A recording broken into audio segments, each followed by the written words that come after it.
had to sleep with my brother to prove to my parents that he was obsessed with me. It all started when he would bury his head under my skirt.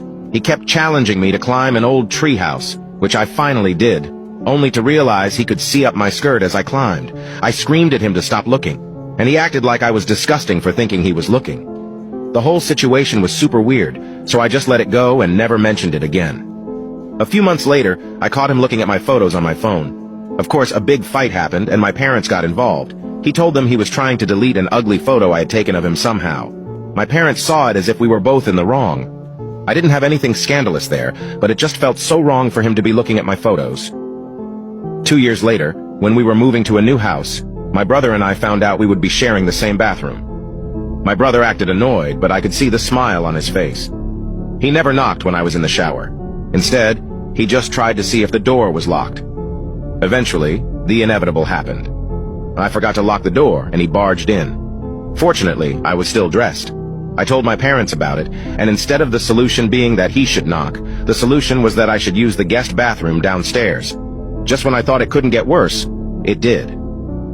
A few nights ago, after a family barbecue, I went back to my room and noticed that the pants I had changed out of before everyone arrived were out of the laundry basket and on the floor.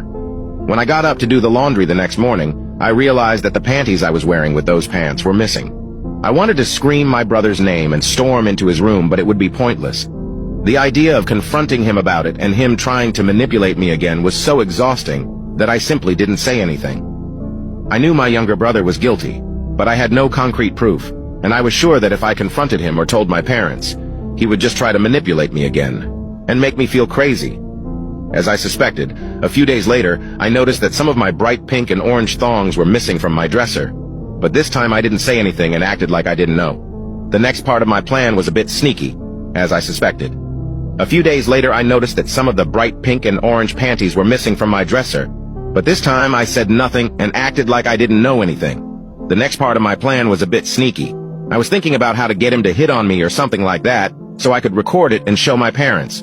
So I decided on something. My parents were going to another city for the wedding of 2 of their friends. This day would be perfect to put the plan into action. So the day arrived.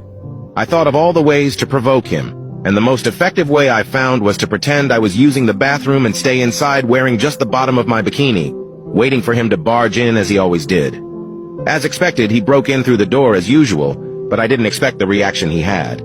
He stood there staring at me as if he wanted to pounce on me, just like a wolf looks at its prey defensively, but at the same time with a scared expression. This time I did it differently.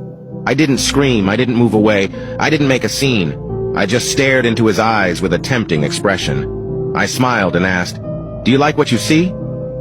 He was startled again and said, "Of course, I've always hoped for this sight." At that moment, I knew my plan was going to work. Now you can check if there is a part 2 by pressing share and more.